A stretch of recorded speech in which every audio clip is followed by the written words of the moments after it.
The ruling elite has lost the consent of the governed.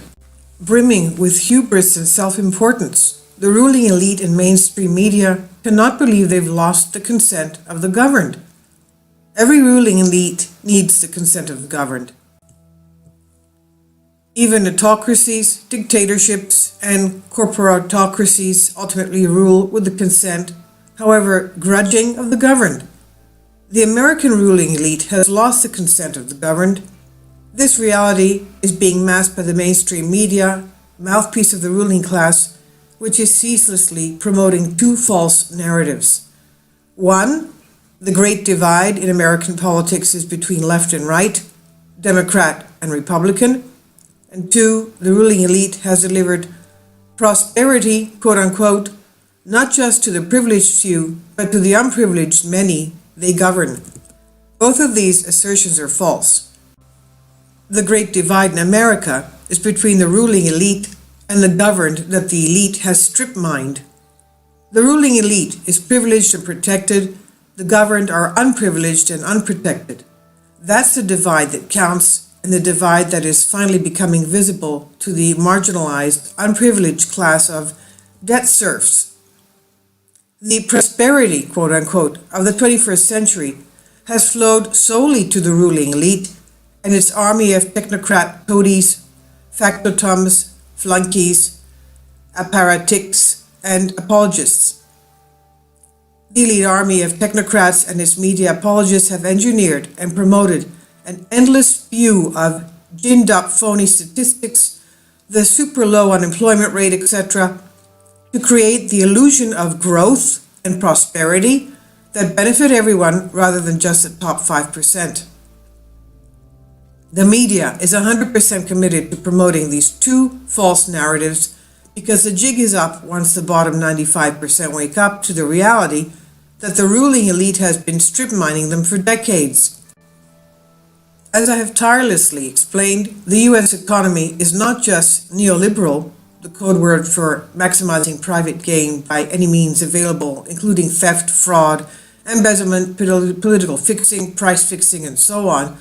It is neo-feudal, meaning that it is structurally an updated version of medieval feudalism, in which a top layer of financial political nobility owns the engines of wealth and governs the marginalized debt serfs who toil to pay student loans, auto loans, credit loans, and mortgages, and taxes, all of which benefit the financiers and political gifters.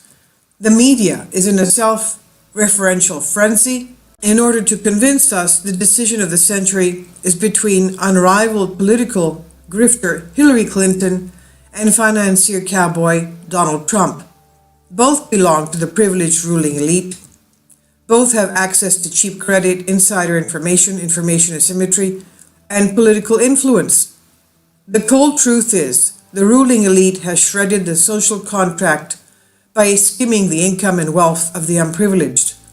The fake, progressive, quote-unquote, pandering apologists of the ruling elite, Robert Reich, Paul Krugman, and the rest of the Keynesian cargo cultists, turn a blind eye to the suppression of dissent and the looting of the bottom 95% because they have cushy protected positions as tenured faculty or equivalent.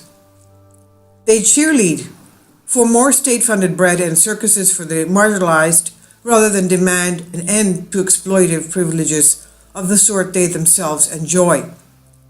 Consider just three of the unsustainable, costly, broken systems that enrich the privileged elite by strip mining the unprivileged. Health care, aka sick care, because sickness is profitable, prevention is unprofitable. Higher education, an imperial overreach, the national security state and its partner, the privately owned military-industrial complex. While the unprivileged and unprotected watch their health care premiums and co-pays soar year after year, the CEOs of various sick care cartels skim off tens of millions of dollars annually in pay and stock options. The system works great if you get a $20 million paycheck. If you get a 30% increase in monthly premiums for fewer actual health care services, the system is broken. If you're skimming $250,000 as under assistant dean to the provost for student services or equivalent, plus gold-plated benefits, higher education is working great.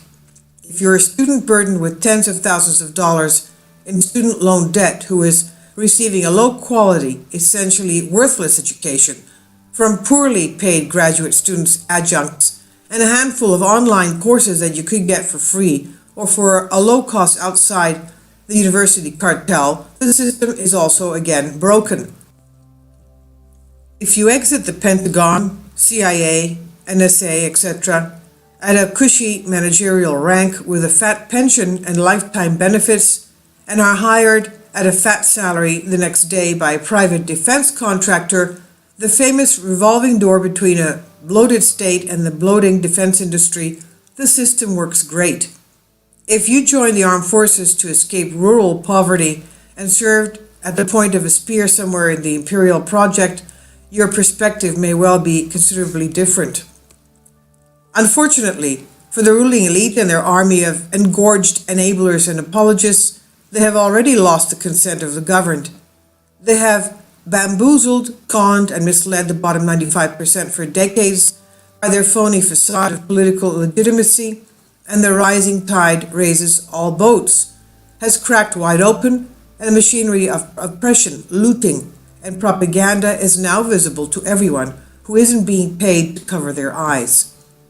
Brimming with hubris and self-importance, the ruling elite and mainstream media cannot believe they've lost the consent of their governed. The disillusioned governed have not fully absorbed this epochal shift of the tides yet either. They are aware of their own disillusionment and their own declining financial security, but they have yet to grasp what they have beneath the surface of everyday life, already withdrawn their consent from a self-serving, predatory, parasitic, greedy, and ultimately self-destructive ruling elite. This is by Charles Hugh Smith of Two Minds, and it's on the Daily Sheeple. I'll leave a link below for you for this.